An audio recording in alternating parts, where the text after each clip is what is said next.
welcome back to Blowing Off Steam. This is episode who fucking knows what. We're joined by Vanya Stepanov, everyone. Finally, Thank Hello, you. hello, Vanya. he's here. Thank you. And an introduction to Vanya, which I actually believe, and this is not me like blowing steam off your asshole, but I think you're one of the hardest working comedians I've seen in Russia. Thank you, man. I agree. I You agree. too. Yeah. Great Yeah. comedy buddy as well, people. Yeah. Thank you. How are you, Vanya? How's life? I'm good. I'm good. I just have a fucked up sleep schedule, so might be a little slow. Don't worry about it. Um, yeah. How about you guys? Omar, Well, like I was telling Abed, I've been feeling super great since yesterday. I had a great show. Like it was two audience members, but the two audience members were laughing, which never happens. And Mm.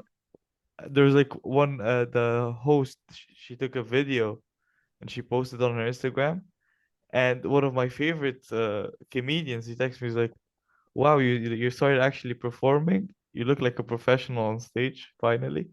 I was like, okay, Mm. is he good, even a compliment as well. But yeah, so I had a good show, 36 minutes. Wow. Yeah. But yeah, what about you, thir- Abid? How have you been doing? 36 minutes of same material, of same topic, or like about Oh 36 no, of course not. minutes, No, but I 2 minutes was dedicated to one topic, which is porn. But which is more than the usual, yeah? well, it's more than the amount I watch porn in general. Man. Well, I'm doing fine. Like life is good. The stock market is shit. The gold stock market is shit. Mm. You know, if you're investing in gold, buy now and wait a little bit to sell. You are like a broker. No, no, I work in a kind of in a in a brokerage company, and I just watch how people lose money and then they gain like three times. Basically, Mm. like I'm working with professionals. You know what I Mm-hmm. am? I'm like, the security guard who says, I work in a multi-million-dollar company. Yeah. Guy at the door, that's basically who I am, I'm not a Yeah. broker. I'm just broke. That's basically. basically it.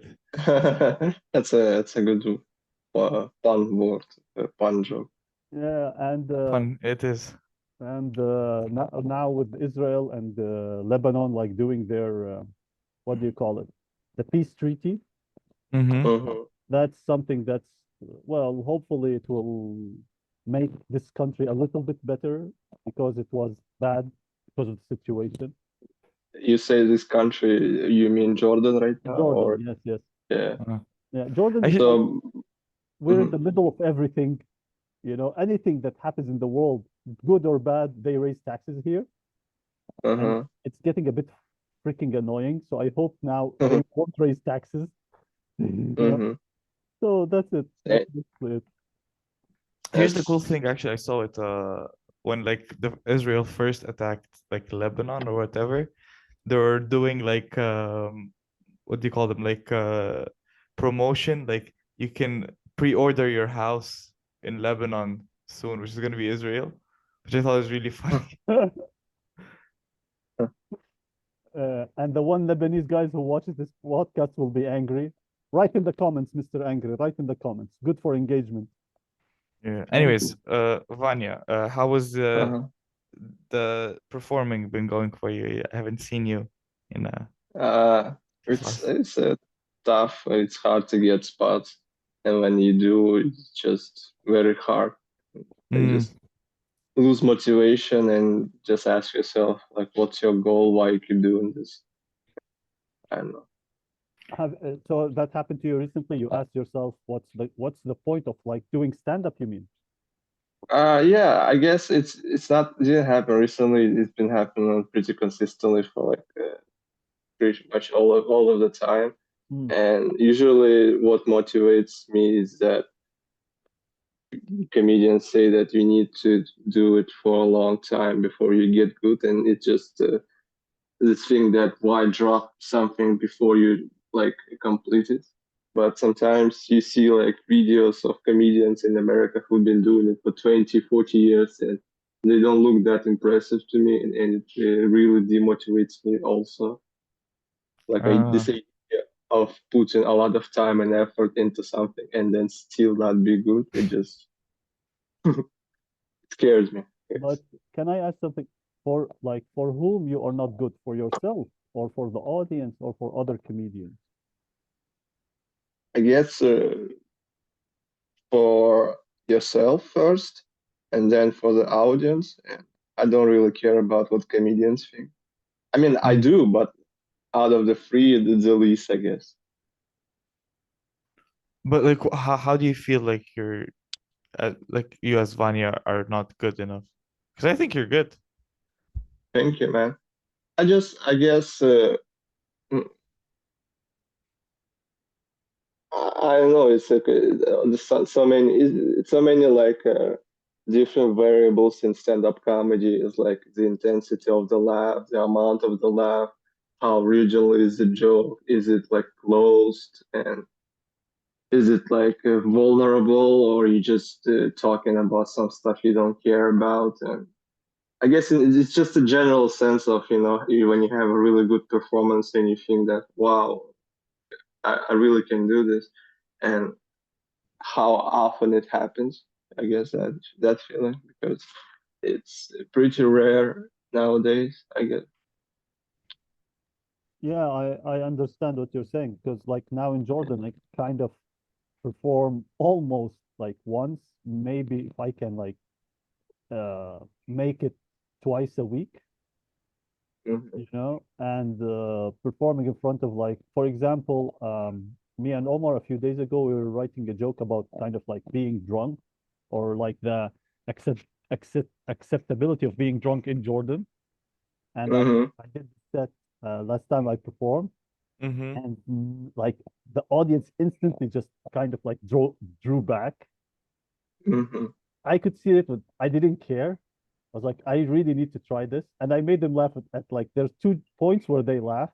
Okay. I was like, Mhm. well, it should be more consistent, of course. You don't want two jokes every 3 minutes. Mhm. But But yeah, yeah, when you take a subject like this that is controversial and you really care about it, it really is like gives you more satisfaction than just going for the cheap laughs when you like know that this is something people are not comfortable hearing about, but you know that you're right. You're not just trying to shock them. You're not trying to be edgy. You just like have this topic and you want to make people laugh. I think it's way more satisfying.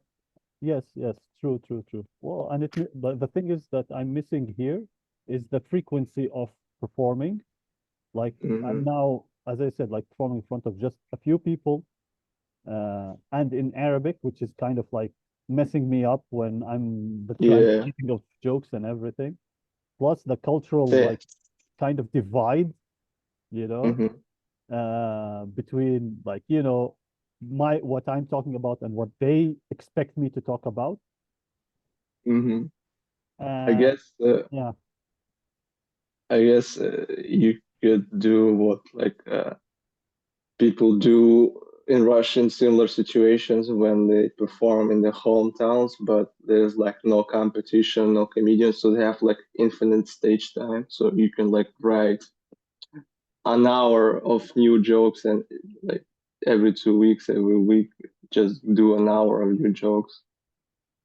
Well, because here it's controlled by like let's say other people, yeah, by other Hmm. like what it's basically one comedy organization. Hmm. Um, and so I cannot do the hour. So I try to Mm, advantage of the take advantage of the 5-10 minutes that I can get every week, basically. that's weird. So how many comedians are in this scene right now there?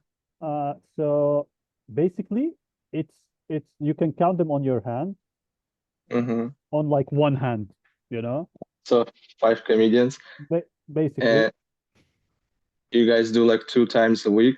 and they make you give you only 5 minutes to perform. Yeah.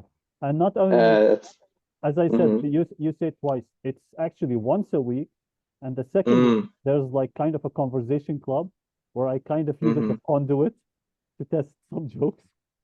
Mm. So like 5 comedians, 5 minutes once a week. So it's like 25 minutes of stand-up once a week. It Well, the host gets the rest, I Yeah. assume. Yeah. And you have, for Uh, example, 2 or 3 well-known comedians, like, and they're like they're mhm, good, you know, to give them their due, they're good. So mhm, they take either they take some stage time, or I'll give you an example of what the or is. Like, about 3 weeks ago, there was one of them, and he was expected to do like 10, 15, 20 minutes, and he literally got on mhm, stage in front of like maybe 5 to 10 audience members, and he did his first joke. It didn't work, so he just left. So the host came and mm. ended the show. He was like what, That's the headliner or the opener? Now, this is the funny part. There was another comedian who's also well known, who should have been headlining. Uh-huh. Yeah, and he just like kind of like the first comedian I'm talking about left the stage. So the host comes and introduces the second like famous comedian, and Uh-huh. that guy got on stage and he just ended the show and left. so when you say Wow. well-known comedian, do you mean well-known in that city, in that country, or like in the Well, world? so in the Arab world, you can let's say, if you're a well-known comedian, you're well-known in the Arab world. You know, Mm, like you put his face on a poster, it will bring people. Yeah, mhm. but they don't do that. They don't put their faces on posters. You know this, like I'm like, So they like tour in Muslim countries, Arab countries. yes, yes, They don't just do Lebanon. They go to Dubai. yes, To, that's basically. pretty. So, but they're like born in Lebanon. Uh, like some of them are here in Jordan. Uh-huh. Yeah. Oh, Uh, sorry, Jordan. Yeah, yeah, I mixed they're it up. Jordanian comedians, but because Mm-hmm. there's no audience, Mm-hmm. Mm-hmm. they just feel that they don't do that. The funny thing is, the concept of an open mic here is kind of, you can say, non-existent, Mm-hmm. you know, and venues Mm-hmm. will not give you a spot in their places unless Mm-hmm. it's like paid shows, which is like, for example, imagine this, 700 ruble, 700 to 1000 ruble entrance fee, and that is Mm-hmm. not including drinks or whatever. So it's not even cover charge. Yeah. I feel also like this whole like culture of open mics, it's very brittle because it's I used to think that it's stuff that everyone did and it was like a foundation of stand-up culture, but I feel like in a lot of places it's not really that important for comedians like here in Jordan, like you said. Yeah, but Because, how these guys start, from what I understood, uh, Mhm, they started with a comedy group. They wrote with this comedy group.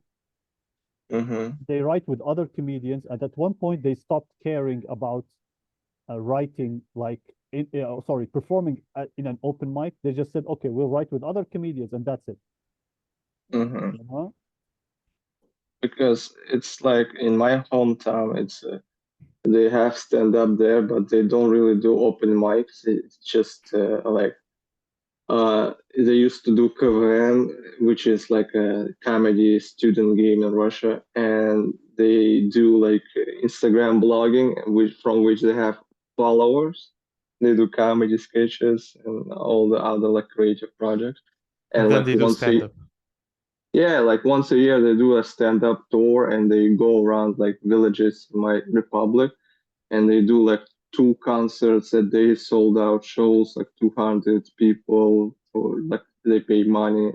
This material they just wrote and they don't really like do open mic circuits and stuff. And they just have charisma, they have talent, they know how to deliver a joke because they do like sketches and and it works because they make money doing stand up Yeah. once a year, every year.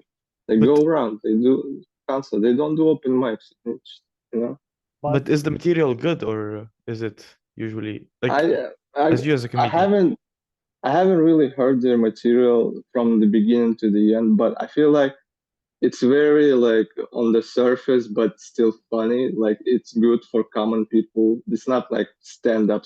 Like it's not like Louis C.K. or Dave Chappelle or like stuff you see on YouTube. But it's still like I see in some videos and it's funny. It's very like on the nose. There's no like original thing that you hear and you're like, wow, I didn't think about that. But you look and like, wow, this is so charismatic. Like I couldn't deliver this joke this funny.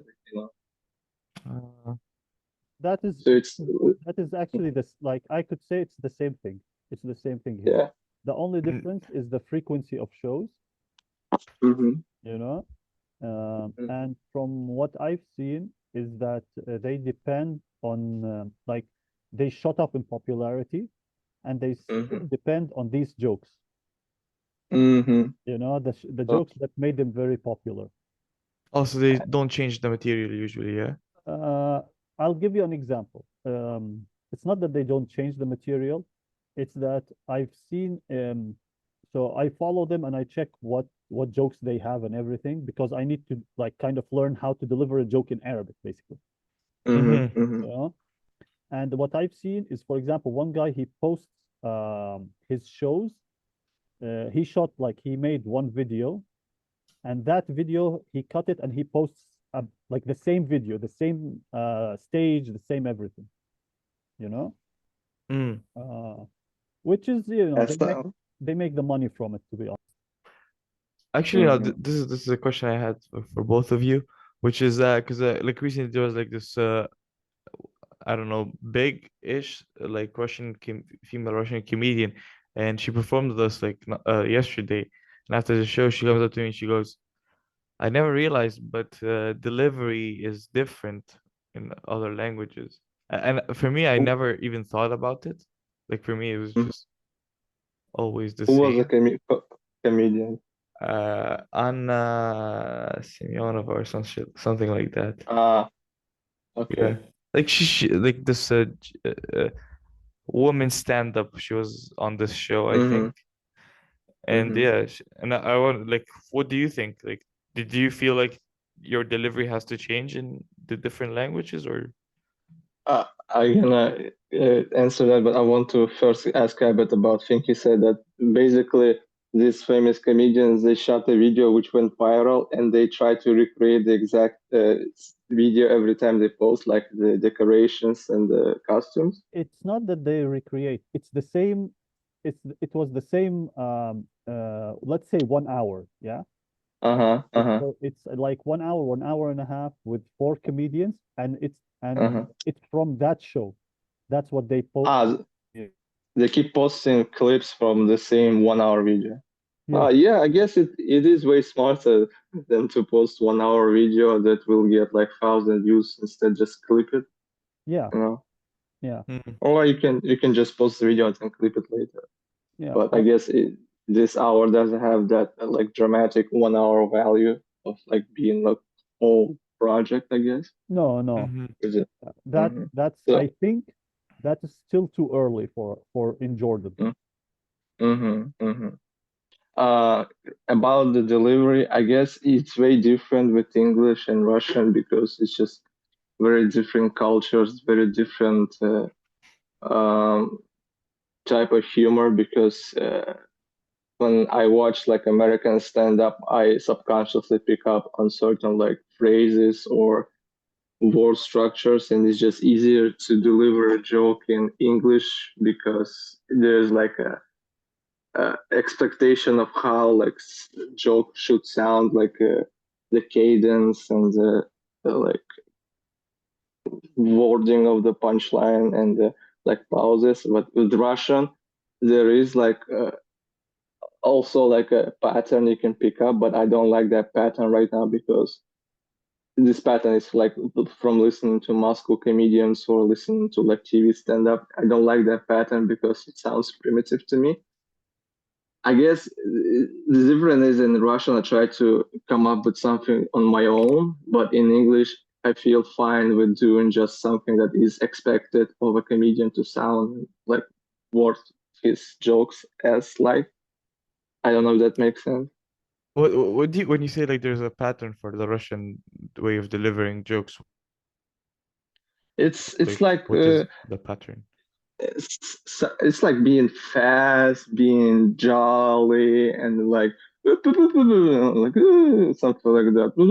It's hard to recreate, but at certain points when I'm delivering a joke, I know that if I do certain intonation, it will make people laugh for sure. But I don't like that intonation because everyone do it. Like when you watch TV comedians, they all sound the same for some reason because they just Mm-hmm. pick up on each other, and they're like, okay, if I say this punchline like "А шо тут, what," people will laugh because for some reason, like southern drawl in Russia is associated with being funny. You can even see it in Instagram reels. Like we watch reels, usually like funny reels. The guy is gonna have like a southern accent, Russian southern accent, Yeah, or like Caucasian accent is also associated with some like punchlines and being funny. This Yeah, is actually the something. thing I actually hate, like the like honest when like older jokes rely on the accent. Mm-hmm. Well, Mm-hmm. for me, it's like if you couldn't do it, then you're not you won't be able to be a comedian. Like Mm-hmm. yeah, you're talented enough to be able to do the accent, but without it, you're not a comedian. That's always what I thought. maybe that's their shtick. Yeah, I mean, it is Yeah. their shtick. Yeah, it is their shtick. But in this accents, I remember, if you know comedian Omid Jalili, he's like a British, I think he's a British Iranian comedian, and he is, for me, when you hear like he does every accent, yeah, Mm-hmm. and his punchlines kind of depend on how well he delivers the accent, but when he does it, it's it's much better than anybody who does like an accent. Mm-hmm. I don't know how to describe it. Like once you watch it, maybe you'll like understand it more. Like his accent doesn't sound forced, you know? Mm-hmm. It doesn't sound, hey, I Uh, am doing an accent, laugh at the accent. No, there's a punchline inside the accent. mm-hmm. Huh? And that's what I like admired it about. And Omar, for example, you're talking about like different delivery. For me in Russian, I when I was performing Russian, I tried to have like the same intonations in Arabic and in Russian. Yes, I'm sorry, in English and in Russian. Mm-hmm. In Arabic, where my problem is, for example, there are certain letters that are pronounced differently, you know, and I Mm-hmm. don't know. Well, it's not that I like how which one of them is more easy to hear, let's say, Mm-hmm. or more natural, because Mm-hmm. I mess them up anyways. For example, the letter qa, yeah, it, Mm-hmm. in Jordan you have people who pronounce it a, and you have people who pronounce it ga. Mm-hmm. You know, Mm-hmm. the ga is for the how do you call it? I don't want to say gopniki, but Mm-hmm. Hipster. like slang, like a super slang one, you know, the one that you Okay. hear on the street. But if you Okay. do it's like for the more sophisticated people, Mm-hmm. you know, and that's kind of what when I'm telling the joke in Arabic, that's kind of always because it's always in my head, it's messing up my delivery in Arabic. But Which one is more natural to you? yeah, that was Which? about my question as well. For me, I how can I say this? It's morely the ga, yeah, Uh-huh. Which is a street one or the the fancy street one, yes, the street one. one? Okay. The problem is that you know this in your head when your head is telling you no, this is not good. Pronounce it a, and that Mm-hmm. when I reach that point in trying to tell the joke, it just makes me go like how do you call it? Hang up a little bit in my Mm. voice. So it basically is just practice. You know, I need just I to. guess it's for you. It's also the like just about like process of accepting yourself. If it's like a natural way for you to say it, you Yeah. shouldn't have like prejudices against like this sound because you're not like a gopnik.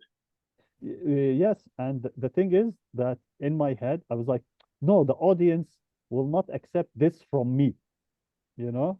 Mm-hmm. Mm-hmm. Uh, uh, yeah, like basically I need to stick to it more.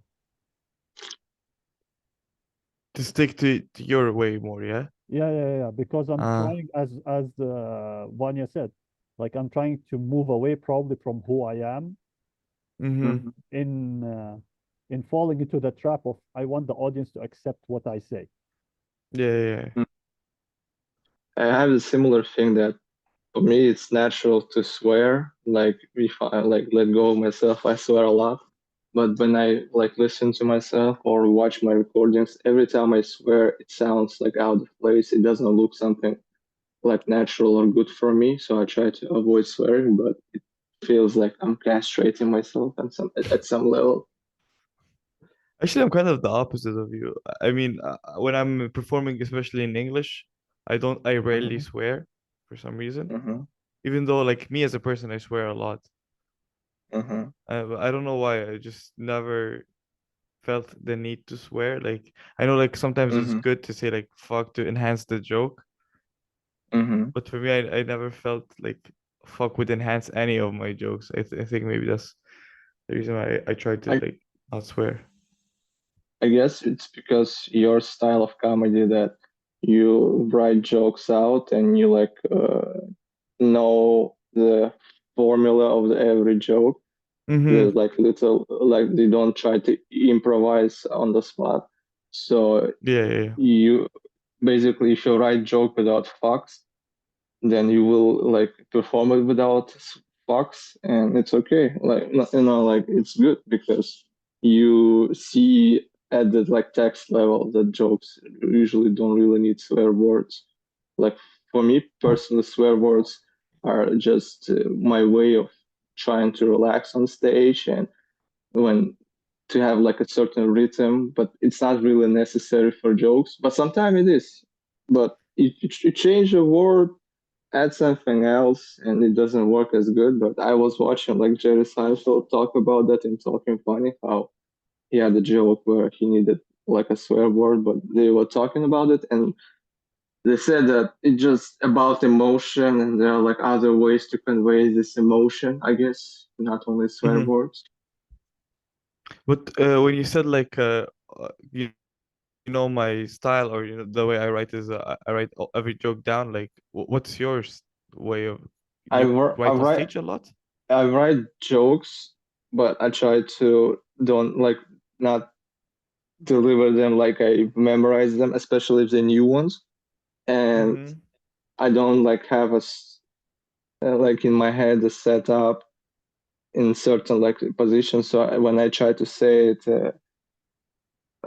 naturally, sometimes like swear words can come out. Or if I said the joke and I don't feel like it's going well, I might like start like freaking out and start like swearing Mm-hmm. and get like at least some reaction. I guess something like that. So basically, for me, it's just a way of trying to sound natural. It just comes out because I don't really feel like I control myself on stage, like what I'm gonna say, especially if it's like new material. Because even if it's an old material, sometimes I can like play around, try to make it new, try to say it differently, try to add to it something. Sometimes it's good, but most of the time it's just trash reactions. Like they don't really matter. Mm. I wanted Actually, like, uh, continue, no, continue, Omar. I just wanted to say like I tried the for the first time in a while, which is like coming adding like new jokes to an old bit on stage. And I could only like I got like only I could make two of them kind of funny.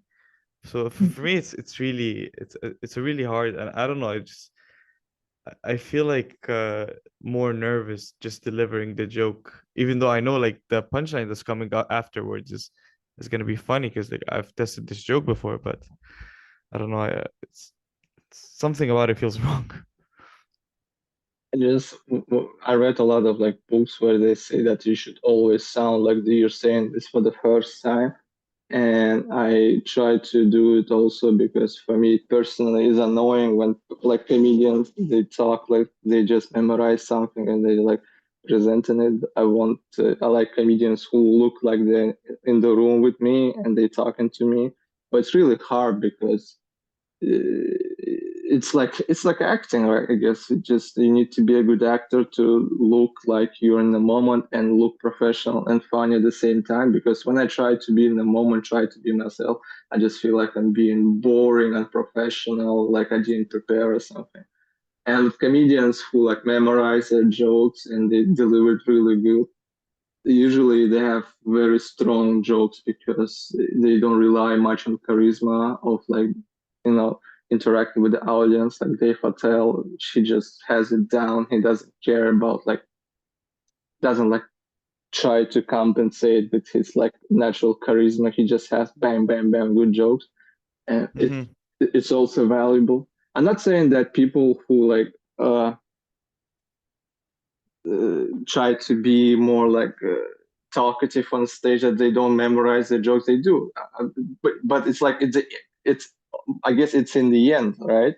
Because middle and the beginning, you cannot like memorize being natural on stage. You have to really be natural and try to look for stuff, and then you find it and like, oh, I got it, and they try to recreate it, the same feeling. You can't just like recreate the outer of it. Like you cannot just try to look like you looked when you did that. You have to actually feel it again, and it's hard, but sometimes it works. So like you need to feel stuff when you like perform jokes. I guess when people like, yeah. Yeah, continue. I guess like people who do just jokes, they don't really need to feel anything inside of them. They just need to deliver the joke really good. But when you try to look natural, you really have to like feel what you felt when that joke worked. And sometimes you can do that. And also it's also very dependent on the wording of the jokes. All that stuff always matters. It's just if you want to add that extra layer of like looking natural, looking like you just came out with this stuff, it's like whole different area of work, which I feel like not a lot of comedians try to do. They just try to write the joke, have it work, and that's it. They don't care about like inner work of the joke. But for me personally, joke is always about a feeling, a certain feeling. I just want to convey that feeling, but it's so hard. It's easy like to make people laugh, just like bam, bam, text, people like listen, but I feel like they're laughing with their brains. But when you convey a certain feeling, they laugh with you like on more like gut level. Yeah, But they it's very, connect with you. yeah. And I don't say that I'm really good at it because I don't feel like I am yet. Like for me, personal jokes that work for me, they still like text jokes, I guess, because the subject that I pick up is like from my internal feelings. But I feel like if you pick a subject like you don't care about, like freaking tea, it's easier to make people laugh and it's easier for you to play around with it. But when you pick a subject that's really like important to you, it's hard to find it. And when you find it, it's hard to make it funny. When you make it funny, it's hard to recreate it all the time. But when you do, it just feels way, way more better because it feels like you express yourself on the stuff that really matters. And I feel like people who just do like text jokes, it's easier to get laughs and it's easier to recreate that feeling, but it's also still hard. Do you feel that is that the way you want to like deliver the joke and convey the feelings you have in the joke is kind Mm-hmm. of like there's an obstacle, which is, and let's say in an open mic, it's harder Mm-hmm. to do that Mm-hmm. Mm-hmm. than in a show, right? Mm-hmm. Like I feel like, yeah. sorry, continue. Yeah, it's very hard because open mic is like environment which is not like any like paid show or concert because people there and they're not like really focused on you, or they don't have much expectations from the show. And sometimes you can just like filter out, like, for example, you can say a joke and you have enough experience that you feel like, okay, they didn't laugh, but it's not because the joke sucks, it's because they don't listen to me, they're drunk, or the guy before me did really bad, or, like you try to analyze the environment. So you don't do it like a black and white situation where I did a joke that didn't laugh, the joke sucked. You just you need the reaction to analyze, but their reaction is not the only component of analyzing a joke. It's also you have to hear it yourself, you have to analyze it yourself, then you have to listen to it on a dictaphone and analyze it again, because sometimes like jokes, sometimes people laugh and you think, joke bored, but enough experience, you start listening and you realize that they don't laugh at the joke, they laugh at you being like weird, being awkward, swearing, or just something that is not about the world you created in this joke. So it's like I read like Google about this stuff a lot, and it's like one of the obstacles like comedians talk about a lot, that open mics is not really like a good indicator of whether or not joke will work, but it's definitely better than just being alone in the room and writing material and thinking, oh, this is golden stuff, So Yeah. I don't believe the open mics are like super accurate, but they are way more accurate than just yourself. So I guess in the open mic, let's say, scene, there are too many variables that you cannot control, let's say. It makes you go, okay, what's I don't know what's. And I remember when I was first starting performing, and then like in the middle of it, the only thing for me, what I understood is I have to make them laugh at the beginning, and which is like I don't know who said it. It's like they give you 3 minutes of their time to listen. So I have to use that 3 minutes, let's say, to do what I want. And it's funny because how, especially like when doing Russian open mics, let's say, you get we were interviewing not like we were having a podcast with comedian Laura Lopez, and one thing she said is like a lot of the times it depends on the host, for her. Like if I know this host is good, okay, I know what material I'm gonna use. If it's bad, I'm gonna have to like, because it will not give me the the measurement of how good my joke is. Uh, there's something I always wanted to ask you, by the way. I remember you were writing with a television comedian, if I'm not mistaken. How is that process when writing? I don't know if you wrote with him or for him. For him, yeah. Yeah. With him, for him. So how did that process go? He just taught me a lot. He mentored me a lot about how to do stand-up from his point of view. Like he talked about techniques, and we just talked a lot. And then he had like first time he just discussing stuff with comedians, trying to make something funny, trying to make something work. And I was just listening. Maybe I say one thing like an hour, but I was just accept information for like his learning phase. And then he gave me like a Google Doc, and I will write anything that came to mind, like ideas, jokes, associations, and some of it will make it, some of it won't make. And then you just keep doing that again and again and again, and you get a better understanding of how, like, what he wants, like what is needed here. Like, I guess the thing that you need to learn, I guess, with writing for comedians is that you need to understand what they're trying to do, what they want to convey, and you just help them do that. You don't pull it in another direction, which is not what they want. Like you have like monologue about, I think cars are stupid. You need to come out like with different reasons why cars are stupid. And you also need to think why for this person he thinks cars are stupid. And you need to work in that direction, because you can add something like good reason, valid reason why cars are stupid, but it's not something he thinks he needs to do here. Something like that. I feel like it's way easier to write jokes for other people than for you, because I feel like it's a different thing to be a comedian and to be a comedy writer. Yeah. Because comedy writers, they just write jokes and they don't care about all the other stuff that we're talking about. Just have a joke and bam, that's it. And you deliver it and it's okay.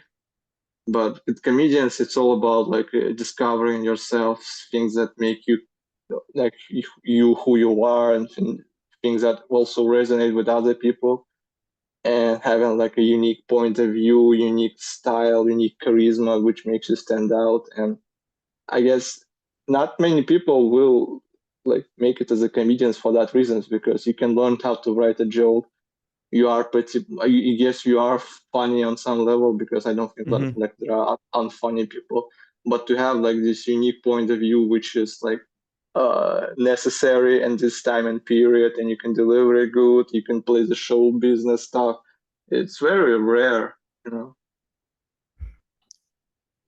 Yeah, Uh, the oh, thing oh, is that, for example, when writing with him, so he would give you a premise, let's say, or an idea, and you would start Mm-hmm. coming up with not only premises but also punchlines for the premises and see what fits him.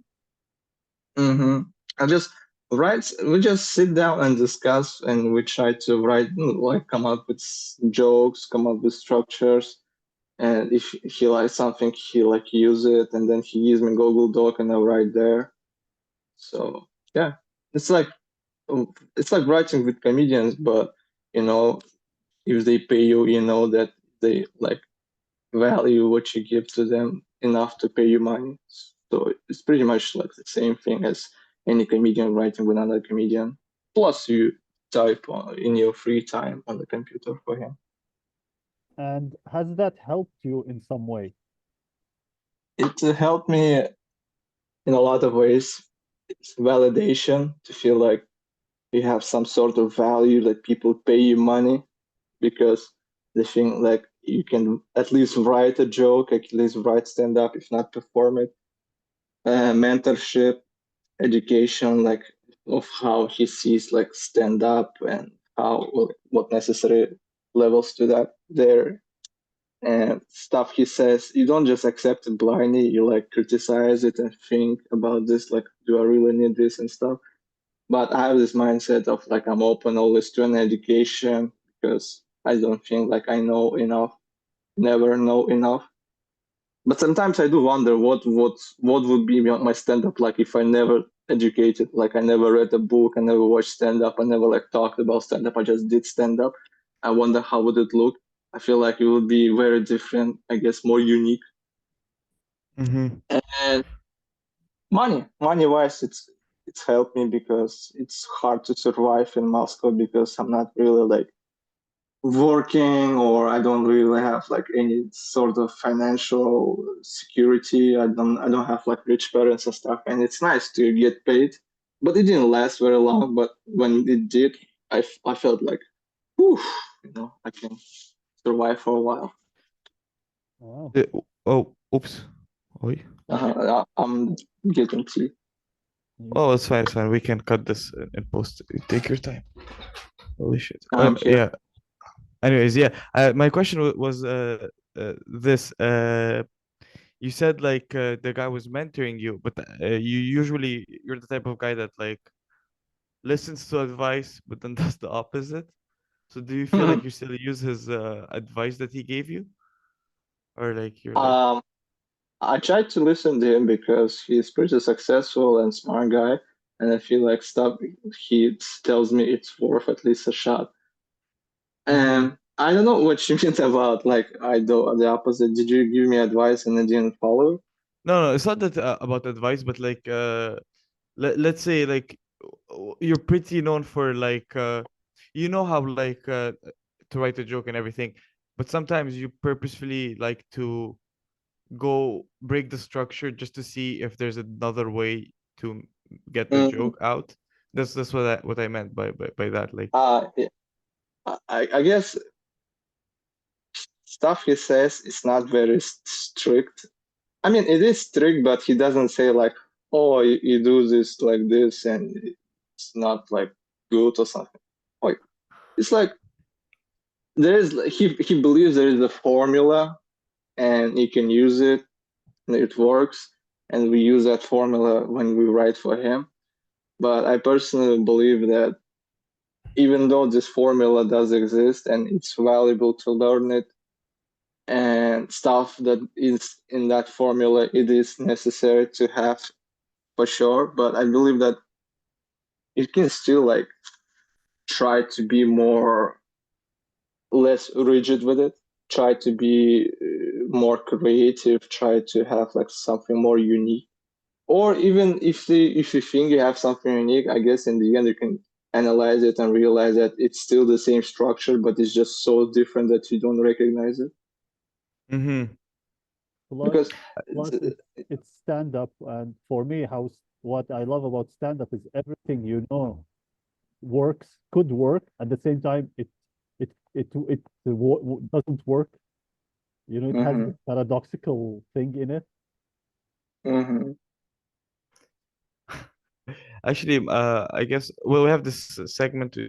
Usually we do it at the end, but let's just hop in for a second, which is what's the like best advice that this comedian gave you, like The best for you as a advice kid? comedian No, gave this me. this comedian that you were writing for. I mean, I don't think there's like there's a best one. It's just a lot of little good ones. For example, he's uh, he said that if you like discuss a problem, you should have a solution to it. You shouldn't just like say something and just leave Mm. it there. Because if you say a solution, usually it is a punchline. And when he said that, I started seeing that in a lot of stand-up comedy. Like they give a problem and they give a jokey solution, and it is funny. And Mm. I guess it's good because, for example, there's like this Adrian Palucci. You guys know what I'm talking about? This Adriana, or yeah, I know. She has like a new special like that came out recently. yeah, Yeah, I know her. yeah.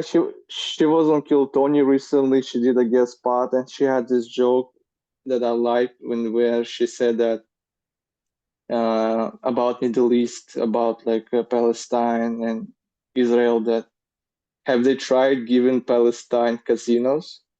Because it worked here in America. Like Native Americans are very happy, and it's such a brilliant joke to me. I guess Uh-huh. because it has two things everyone knows, one problem, and she just gave a jokey solution. And when you hear that, you think like, wow, why I never thought about that? It is funny.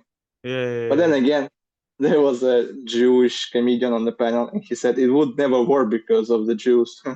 Like they don't go to casinos. But that was funny too. Yeah. Who's the Jew that was on the panel? Rick Glassman, Oh, I know him. Yeah. Good comedian as well. Yeah. very unique style also. Yeah. Uh, Now, A little bit annoying. Mm-hmm, on the other thing, is there advice that you heard mm-hmm. that you're like, no, that you rejected on the spot? Hmm. Um, I guess I did reject it at the time. I tried it, but there's this guy in Moscow. He's known as a like organizer. He has like a stand-up school or something. And he said to me, I remember that no one cares about you, so don't write about yourself. Like write about stuff people care about. And on the surface, it sounds reasonable because yeah, no one cares about you. That's true. But it's so against what every like foundation of art, I feel like, because art is about still expressing yourself, right? And I guess if you don't like, if no one, if you like don't express yourself, why even do this? Like, what's the point? It just becomes like an office job when you just, I'm gonna write jokes about Windows, and I'm gonna write like 5 minutes on Windows, and people will laugh, people pay me, and it doesn't sound satisfying. It doesn't also, sound like something I would want to do or suffer for. it's like people always say like stand up is at its best when it's personal. Hmm. Like, Just this problem is that when people, I guess, try to do that when they're starting out, it's not very good because when you're starting out, you write about Windows, you will have more valuable to a common people material because it's something they can understand. But when you're just starting out and you write about your personal stuff, people will not care because it's not like, most likely it's not something they have encountered. It's not something they have feelings about. But in the end, like in the long road, it's still, I guess, more important to write about yourself, stuff about you care about, just because we as humans were very egotistical. Like it's hard for us to not talk about ourselves. And also, as you get good, the more personal material will stand out more because it just sounds more deeper, Mm-hmm. and most likely stuff you're going through, stuff you feel, someone is also experiencing it. And people, they don't talk about their feelings, they don't talk about what they go through usually. And that's like why we have art, that's why we have alcohol, because we want to express ourselves and we want to listen to people. And if someone saying something you feel but you cannot like put into words, it sounds way more satisfying, way more gratifying than just some guy joking about stuff like everyone knows about, like no one cares. Like fucking dogs are different than cats and girls are different than boys, and you laugh at that because ha ha ha ha. But if like someone jokes about stuff you personally feel, like you have like this always like this doom feeling of about something you don't really even understand what it is, and then someone goes on the stage and he jokes about that, like Louis C.K. or Dave Chappelle, and it's Mm-hmm. funny and it's hilarious and also insightful. It's always like therapeutic, you know, because you laugh at something that has been bothering you. Because laughter is a good medicine, right? Like something's bothering you, but if you laugh, it lets you go a little bit. And I guess that's also the value of stand up for me, to Yeah. feel less pressure, to feel less lonely. Like there are people who go through stuff I go through, and they also can make it very beautiful. They can make it very eloquent. Like Louis C.K. said that about like when he first like heard song by Radiohead, Creep.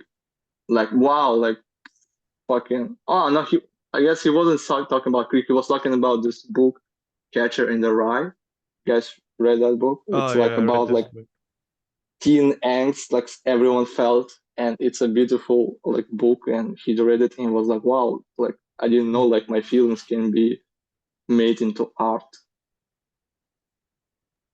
Yeah. Yeah.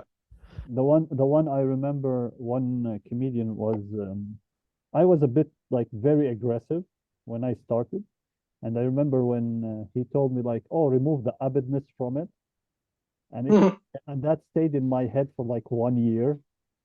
Like, what the fuck does that mean? You know? Mm-hmm. And I remember I was like, "Oh, let me try," and I was so generic. Mm-hmm. Well, I was like, woo, like this happy-go-lucky guy. And then Mm-hmm. what I like, the advice, I went the other way. I became more aggressive. You know, so I tried the not me, and then I learned, oh no, I didn't have to be not me. I just had to tone down me. Mm. You know? Oh, because usually in stand-up you tone it up with you. Yeah, You yeah, tone it yeah. down. No, I had like also one other things. For example, for me, I think you might have noticed I react to everything that happens Mm-hmm. in the room. You know, whether it was like a glass that breaks or whatever, all of this. And one comedian was telling me, don't do that. Literally, he's like, don't Mm-hmm. stop deviating from your thing because your train of thought fucks off somewhere else. And again, Mm-hmm. it became I was fighting against myself basically. And then I learned, Mm-hmm. no, it's not. It's how this advice is given. For example, when they tell Mm-hmm. you don't do that, it gives you a negative emotion, you know. Mm-hmm. And I Mm-hmm. learned, no, it's not this. It's just I just have to tone it down to how I react. And if I react, it should be very quick and just Mm-hmm. don't just stick to it. Mm-hmm. Mm-hmm. What about you, Uh, Omar? but worst advice I got? Not worst, an advice you got that you went, no. It's kind of something I got pretty recent, which is well, it wasn't even delivered to me like face to face. It was like the context of the message, which was you should do what the audience wants to hear, which I Mm-hmm. was like, no, but like, because like I got into trouble for one joke one time, And I told the guy, but there's no way for me to know that the joke was gonna make people angry. And he goes, yeah, that's Mm-hmm. why you shouldn't do it. And I'm like, do what the audience wants to hear. And I'm like, that's not what I want to do. Well, it's basically what both of you kind of said. It's uh, I know like what I'm doing is fucked up maybe or whatever, but it's what I want to say. Like, if they don't laugh, it's not my fault. Like, I even gave him this argument. Like, yeah, two people laughed, but it's their fault. Like, people everyone chose to laugh at this joke. These two people chose to get offended by it, and it was the problem is it wasn't really offensive. It's just like I was the punchline of the joke even. So it's like I don't even know why they got offended. But yeah, just do whatever the audience wants to hear. Is like something I don't want to do. And you don't even know if they were offended. Like they could have left for a different reason. You just assume that when you said that joke and they left, that they were offended. No. Yeah. I mean, yeah, I agree with you that I'm assuming, but I'm pretty sure they left because of it. Because like, like I could see with my peripheral vision that they're like annoyed.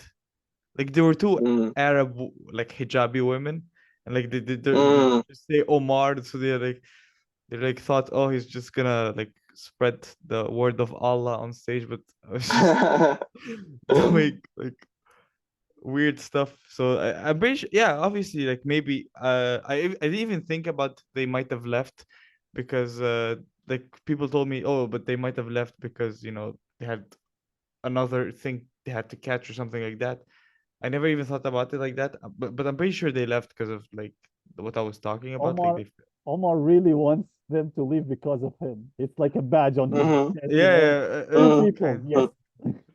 Mhm. no, I mean as soon as I mean honestly, like because the joke I was like doing a bunch of new. It was like kind of a closed mic, and I was doing new jokes, and I was kind of struggling.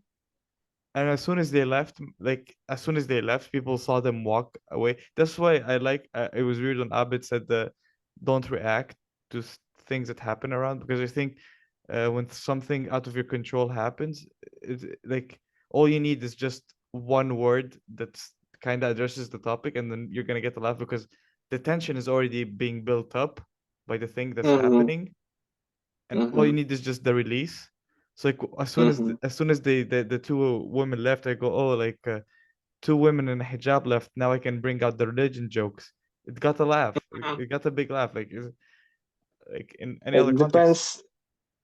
It depends on what's your objective. Well, like I personally like did that stuff, and it became too easy for me because just improvising on the spot. But like I want to have like a smart material. I want to have written material which is thought out of and worked on, not just bang in the moment. And sometimes like something happens, you will react just to like give people like attention back to you, to get their attention back to you. Mm-hmm. But I try to do it like ignore stuff, and it also works. Like if you don't like pay attention and just keep doing and focus on yourself, I feel like people will keep listening to you. You can do a joke like glass breaks and like haha something like my mother or something. People will laugh, but I feel like it's unnecessary in the long run because you're just wasting your stage time. For me personally, and just keep going what you want to do. That's what I felt like. Vanya, Omar, Mm-hmm. like you're now, from what I understood, you're now like writing a set, let's say, that you Mm-hmm. want it to be on television. Is that right? Yeah, yeah, yeah. What's the thought process like of that?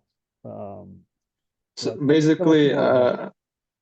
I know that in TV in Russia they require you to follow certain guidelines which are very moving, so you don't really know what are the guidelines because they say you need to do this, this, and this, and then they watch stand up they publish and it doesn't follow some of them.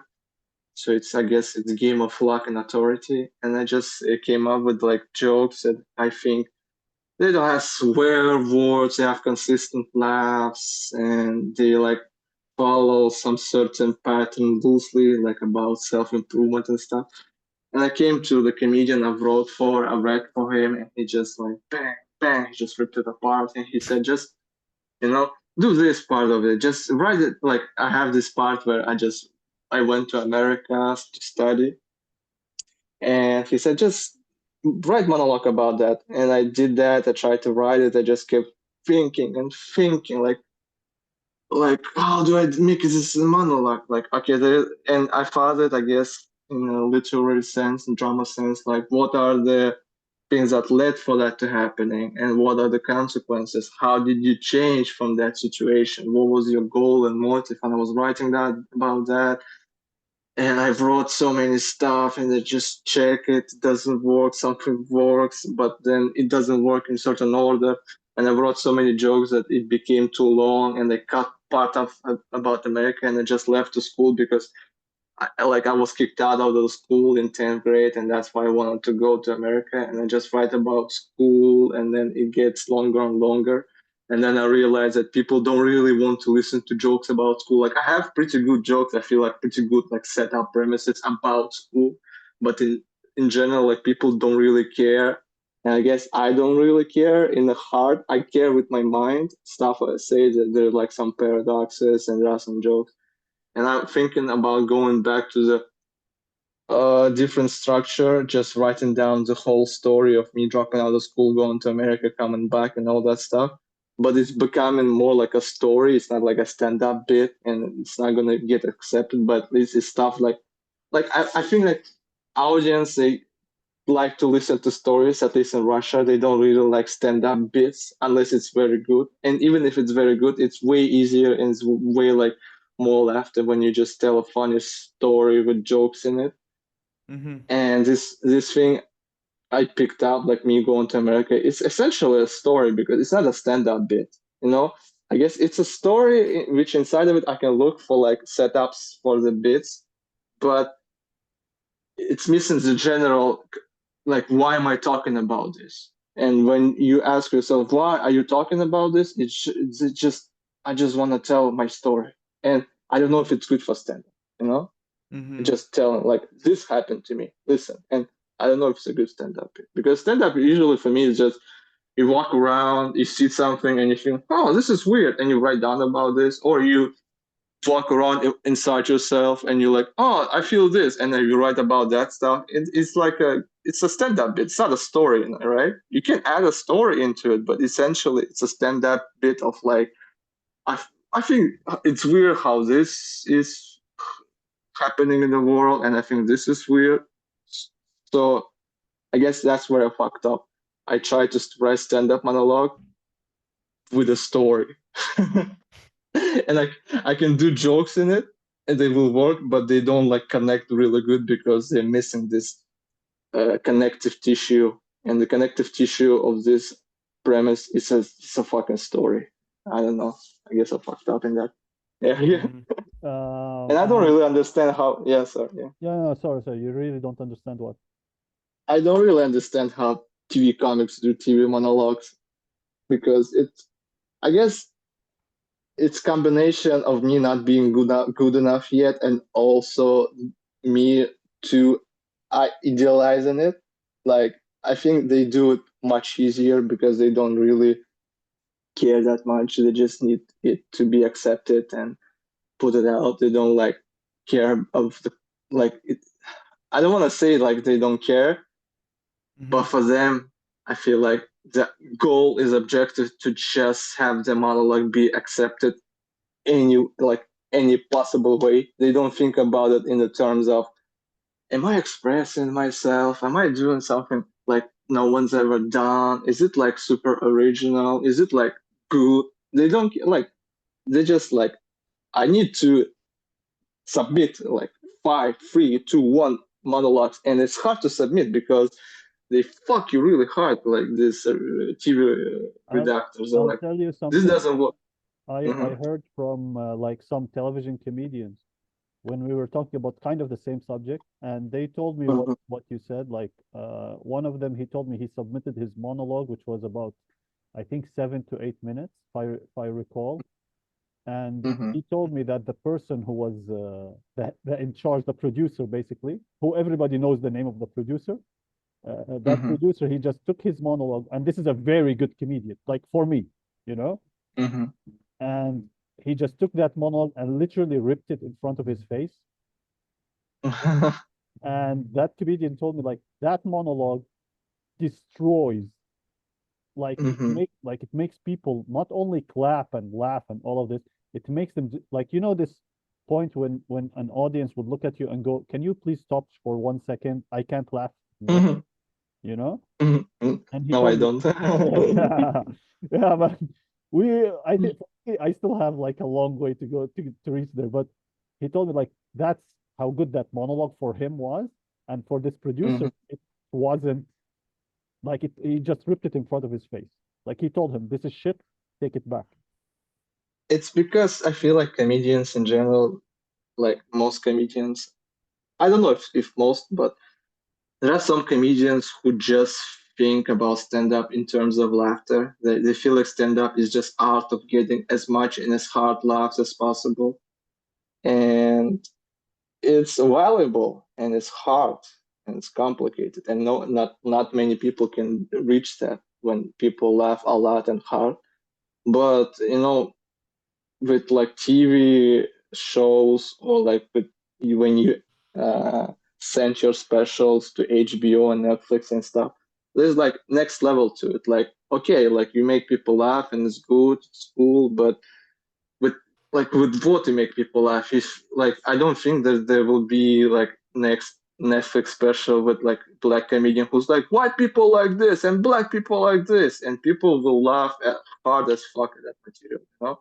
But it's not. It's hacky. It's something that will not be accepted. I'm not saying that your friend has a hacky material because I haven't heard it, but it's a common complaint between like multiple comedians are like this material kills, why don't I accept it? Because this TV show doesn't only want your material to kill.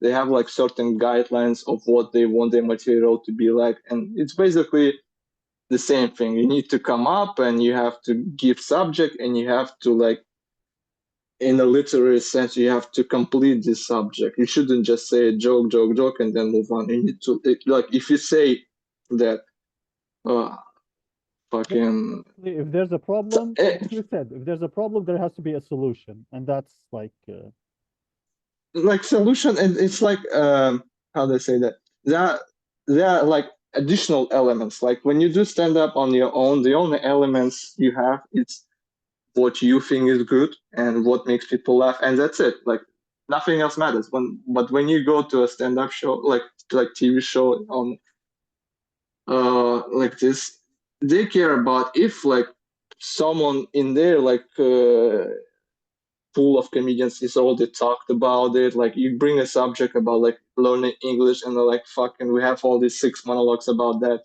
And doesn't really matter if it kills or not. It's a TV show. It needs to have like variety, and they Mhm. care about like if you bring something up, is it like does it follow like a law? You cannot like talk about certain subjects because they Yeah, will get in trouble. And also they care about like they have the sense of, okay, this joke is, we don't like it because it just not, it doesn't fit the type of the show we do, even if it kills. Like there will be like no alternative comedians, I feel like, in Tente, like who do like true alternative stuff. The guy will come out with the keyboards, but he still like does a mainstream comedy on keyboards, like something people can understand, because TV show is about having jokes that everyone can laugh at, like children to grandmothers. It's not something specific. There will be no references, like cool references. It's not hip comedy. It's like mainstream comedy, like Dara hmm, O'Brien, like something everyone understand and will chuckle a little bit. Like it's not about making a certain demographic laugh hard as fuck, like on YouTube you know and that, yeah, what I'm trying to say, that they have certain guidelines and they need you to complete the guidelines. If you bring some subject up and the redactor feels like there's more to it, like you haven't talked about everything you could talk about it, he will like, no, it needs like a dot, it needs like a closure, you don't have a closure. Or if they feel like you're not being honest, you don't have like a point of view, you don't have like a personal experience, do you have enough laughters. It's like a lot of things you need to bite, and not many people can do that But because it like, breaks. yeah, continue your thought. Because when you like an experienced comedian, you have like a certain formula to you. Like you came up with a way to do stand-up, write jokes, which works for you, and it's good, right? But when you go to a TV show, they break it down because the way you do stuff, even though if it makes people laugh, it's not the way they want you to sound like. Like basically on TV show, everyone does stand up by the same formula and they all sound the same, but it's just it's a requirement of a show because they don't need variety, they don't need like uniqueness. I guess they do need it, but in a way that is fit also for them to be safe and to be on air. So it's a tricky thing. Like you can lose your individuality when you go to the show because if you're not strong enough in your like delivery, in your understanding of who you are and what's your style, then you can lose that, I guess. You can just become generic. Or it's just impossible for you even to do it their way because it just doesn't work when you do it. Like you're funny in your own way and you can try to do it their way and it doesn't work, and I guess then it's like no, I guess it doesn't mean you're a bad comedian, it just means that you're not, their style doesn't work for you. And there are like many famous comedians in Russia who never been on that show and they are very famous and they are like moderately funny, like people love their stand-up. So it's not like if you don't make it there that means you suck. There is something interesting, like in the 90s in the US, of course, we're now talking about two different cultures, but there is something similar in them. For example, in Mm-hmm. the 90s, a comedian's worth was if they get a sitcom or not. Yeah. Mm-hmm. And do you feel that like, well, I'm not gonna ask, do you feel like for me, how I felt in Russia, is that comedians, a big thing for them was getting on these television shows. Mm-hmm. Mm-hmm. If they don't get on this television show, it kind of puts them down really hard. Yeah. Yeah, because there are a lot of comedians in Moscow, and it's hard to get spots. And one of the ultimate way from which the scene decides that you are good enough if you have like a project, it's like a certain caste system. And to move to a different caste system, you need to have like this TV show Okay. appearance. And there are some people who break that stigma because they've just been in Moscow a very long time and they kill. I guess I don't know if they kill, but they don't bomb too much, and and the people know them as experienced comedians and they can move up that ladder. But they still like need to do some projects for them to be visible, for like to have validation from the people around you that you are a person who is not like a creep or not funny. Like it's I guess different from USA. I haven't done stand up in USA, but I felt like their system is very different because you don't really need to have TV appearances first, like 5, 7 years, 8 years of your stand up usually. But there are some like very brilliant people like John Mulaney or Amy Schumer or Michael Che who just like first Mhm. 2, 3, 4 years they just bang bang bang like Pete Davidson.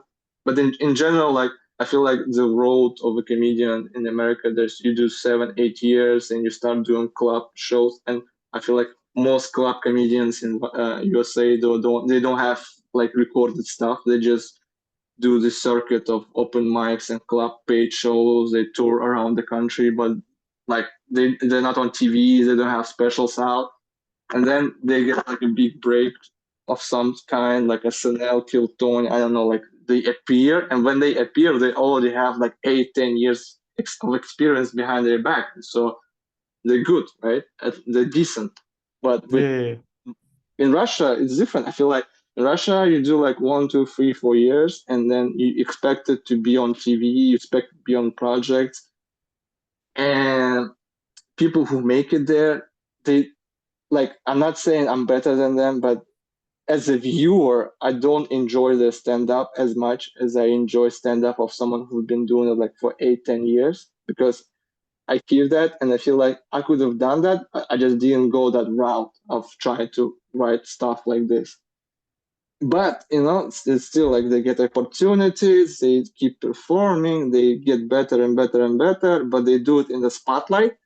They do it with the pressure of being commercial, but they're not that good yet, but they still need to be commercial. Like they need to have like good 20 minutes, like good enough for Russian people to like have them at their party for money, like paid show. And I guess it fucks up the quality of stand-up because they don't have that leisure of just developing in the unknown, because they don't like, they want to become fast, they want to become successful and famous right now, and you see people do that and like get paid a lot of money, like when you see like at Russian salaries, like people who just do commercial stuff and they do it really hard, like inside 5 years, they can make as much like as a fucking engineers in Russia. And why like That people that's who like, that's more than 30,000 rubles. yeah, yeah. And so I'm sorry if I talk too much or Don't too worry, long, don't but I worry. guess, yeah. So that's what I think differentiates from America and Russia. There's less competition, so there are more ways to become famous and rich relatively in Russia, but it really fucks up with the quality of stand-up because they don't develop enough. They become professional before they become good at stand-up, I feel like. And they are Actually, still good. mhm. But the problem is that with this system where you need to become rich and famous and fast, that it's usually just very naturally charismatic people. They're just funny by themselves. They're just charismatic, and they talk about stuff that people care about, like trendy topics. But there's no like nuggets of stand up. Like there's no like unique points of views and no like really good written material. It's just charismatic guy talking about stuff that people care about, like dating and sex and news. And Mm-hmm.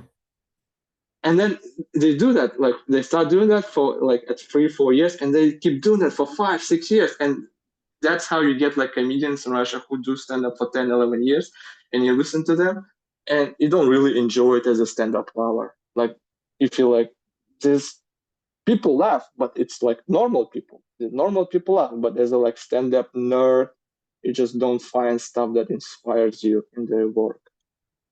I'm not saying all of them, but there are some still good comedians, but they developed very differently than we develop right now. Mm-hmm. Okay, so I had a couple of points. The first one was about you're talking about how in like the TV community, like the people who go on TV, they want them to be not hacky and like original. But actually, I kind of feel like the opposite because I was talking to this comedian. He was also submitting his like Material. material. Mm-hmm. Abed, I can hear you. Okay, yeah. Yeah, he was trying to submit his material and he goes, he's Asian, so the producers, they're like, why don't you have an Asian joke? You need at least one Asian joke to as your opener, which I feel Mm-hmm. like, well, it's not necessarily hacky, but it's what's expected of him. And I feel like Mm-hmm. he didn't want to do it, but they're forcing him kind of to do it. And Mm-hmm. Because it's like it just follows the guidelines of what they think stand-up should be, and I think it's from Judy Carter. Like she says that first time you go on stage, like first moment you should address something everyone thinks about. Like if you're fat, joke about being fat. If you're mhm, Asian, joke about Asian, and just they expect you to follow that format. And I'm not saying it's a bad format, you know, but mhm. it's expected from you. Also, like the thing about like you're saying how in America they usually like take the 8 years. Like it's actually kind of what happened with like Shane Gillis. Like Mm. he was performing for he was like doing stand up for a while. I believe like 10 years. I'm not sure exactly how long, but then he gets like the what's it called, like the Joe Rogan. show, and then like he's like a week later he posts his first like what's it called? Something in Austin, or I forgot what's it called. Like, Life in us. I forgot what's the exactly called, but yeah, it was something in Austin, like his first special. I think it was like 30 minutes, if I remember correctly, and it killed, and like that's how he got famous because he had like those like material that he's been working on for 8 years, and now he did Joe Rogan, and he has the following to post it that people are gonna check it out basically. Uh, Mm-hmm. okay, I don't know, just the segment, which is do you have any advice you want to give to up and coming comedians? I guess I don't know. It's just read all the advice you can read on Google Chrome. And when people ask like this stuff, it's always like expected from you to say one thing which will like substitute all the advice. But I feel like you need to read like thousands of advices, like tens of thousands of advices. And I guess my advice is to read everything, but don't think that it all applies to you because everything is very individual. Mm-hmm. And some stuff you read, you should try it, but it doesn't mean like this stuff will work for sure. I guess that's my advice. And I just I don't know, stand up. Don't be afraid. Don't be afraid. To take pauses, to quit, even if you don't like it. I guess because I feel like a lot of comedians they do stand up, but they don't really understand why they do it, and it takes a lot of time to come up like why do I do this? Because it's not a natural thing for a human to do. I feel like to do stand up as a career Mm-hmm. because it takes a lot of effort, it takes a lot of time, and if your motivation is just to be famous and successful, I wish you become that. And there's a possibility you will become that for sure. Anyone can do that, but like most people don't make it. And Mm-hmm. if you end up in the category of people who didn't make it, will you still be happy with the life you live?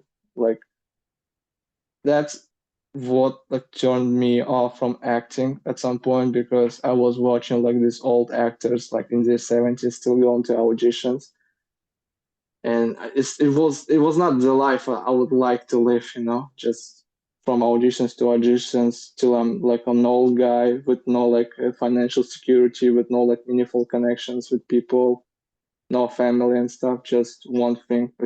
And I guess they happy, they like it, but difference for me with like stand up and acting that at least you can do it, like you can do open mics. With acting, you just go to like auditions, you don't like really act in plays or Mm-hmm. movies. Yeah, yeah, got you. So if you go to a stand up show and you like open mics and you like performing at open mics, uh, I guess that's like the only thing you'll get for sure, like 100%. Like 100% you will get an open mic. And if you like it, if you like the process of writing a joke and telling it to the crowd, then it's okay. Like try to give it a shot for it to be your career, I guess, if you enjoy this like basic thing. But if you do open mic and you don't really like it and you just keep thinking that when the next stage is going to happen, when I'm gonna become famous, when I'm gonna da da da da da, you, there's a possibility you will lead a miserable life, or you will become famous and successful. And fuck what I'm saying. Yeah. There's no like rule of like only good ones make it. Like Ari Shafir says that stand up and life in general is just it's not fair. Like hard work doesn't pay off, talent doesn't pay off, and I kind of agree with him on that. I Just think it's also luck. Like people forget like luck for sure. Luck luck. is thing that is everywhere, but you cannot like count on it, so you just don't think about it. Like I'm not Mm-hmm. gonna think, oh, tomorrow I hope I get lucky because what if I don't? Like then my what is my plan for the day? It's just ruined because I was planning to get lucky, I didn't get lucky, like and I have nothing to do. Like I think you should lead your life without hoping for a lot. But a lot of good things that happened to me career-wise, they happened unexpectedly. Like nothing I expected that will happen to me happened to me, and stuff that happened to me and I like it did happen, and I'm like, it's not what I imagined in my head, but I still like that it happened. I guess like there's this saying, like John Lennon said, that life is what happens when you make plans, and if you're okay with unexpected situations instead of career, then it's also good for you. You know? I totally agree actually with you. Like Man, I think my current job, I wouldn't, to be honest, I wouldn't have gotten it without stand-up and without shit ton of luck. Yeah, like there are like these small things that happen to you, or even like not small but big things. Like I have a girlfriend and she's a comedian, and like I enjoy my time with her. Like we have like this laugh thing, I guess. And it wouldn't happen if I didn't do stand up. Like it would. I mean, I might find someone else who is not like into comedy and stuff, but I found like a person significant outlet because of the comedy, and it's already like way more important than being famous and successful. Just having someone who loves you and who you love back, you know. And I didn't go into stand up thinking like, oh, I will find love, you know. I just went to stand up thinking, oh, money, you know, money, and also I like laughter. I like to laugh. I like to. uh-huh. I guess for me personally, I like stand-up specials. I enjoy watching them, and I thought what it takes to make an hour that is so funny, like Louis C.K., you know, or Shane Gillis. Just what does it take? Can I do it also? Can I make something similar to them? Not like copy them, but can I make the same like impact? What does it take? Like I am human, and they are human, and what's the difference? Like what do they do? What can I do? Is it possible? You know, that's what is curious to me, because to me these guys, they feel like they are so fucking talented, and they are so like they feel like gods to me. Like, they feel like Hercules, or not like the mythic characters. I doesn't feel like they go through life as me, and I feel like a lot like that about a lot of people, like famous people, because it blows my mind how can someone make such an impact. And with stand-up comedy, you can see when someone got lucky, or you can see when someone is just so good. For me personally, subjectively, and I don't try to be. And you can see who went on a Joe Rogan podcast or who went to a Diddy party. And But who went Yeah. on blowing off steam. Those are the ones that stand out the most. Wow. And I don't want to. Yeah. For me, people who we bring on our podcast, hopefully that will continue, are the like I like this. There's one comedian, Gary Delaney, who said there are two types of comedian. There are two types of comedians: naturally funny people, and really funny comedians. You know, meaning that hard work pays off. When does it pay off?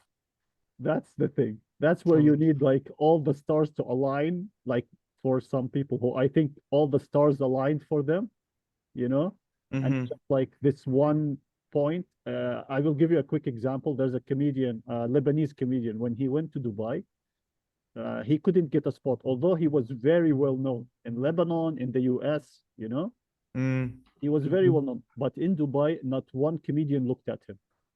Literally, just even though he had all the credentials, not one comedian. He had one joke, which is, you could say it's a simple joke. It's a very funny joke. It's like a funny joke about the Lebanese going to Dubai, and because of that one joke, it shot his popularity. You know, Yeah. what he would say is that that's it. The stars were aligned in one point, and that's it. And that's how I became famous. You know, That's the cool thing about it. All you need is one good joke, and then you're a millionaire. also Well, there's another one, an Australian comedian. I forgot his name. I think it's Amir Khan. He had like in a let's say Australian name. in a stand-up like show, in a theater like show, he did one joke about, like, let's say racism, reverse racism. That's the joke. You can find it. And it was just a joke. Someone shot like the video and they posted it, and that was like years ago, more than 7 or 11 years ago. And that was, before all this Instagram popularity stuff and all of this. And it literally like got him 3 million views, Mhm. but and because of that, he shot to fame, you know. Mhm. But what he did is that, yes, he shot to fame. But one thing which he did, which I really like, he did not like he stopped a bit of comedy when he understood, oh, I'm only famous because of this one joke, not because of anything else. I think he stopped a little bit. Then he continued, and because of hard work, now he's getting, let's say, back into being known. Let's say. Mm-hmm. So, like, I think for me, it's hard work. There's, yes, a talented person can be funnier than anybody, but I think a hardworking person can be not only funny, can be funny consistently and to everyone and to himself and all of that. Yeah, it's like this saying, what's it called? Like, hard work beats talent when talent's not working hard, basically.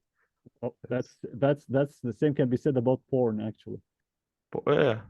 Anyways, we think we should wrap up because Yeah. I think this was our deepest episode ever. Ex- So yeah, Well, it, every it, episode with us is that deep, man. Me and you are no, too no, shallow, my friend. yeah. Thank you, Vanya, for coming on here. Thank you. Hopefully, Thank you so much, Vanya. we Thank you, see you guys. again. Thank you, Yeah, guys. this was Yeah, Blowing Off have a good. Steam. Everything is gonna be in the description. My name was Omar Hafnawi. Abed. Thank you, Vanya Stepanov, for being with us. Thank you. Thank So, you, guys, luck to you for on inviting me. everything. Yeah, Goodbye. good You, luck my to you man. guys.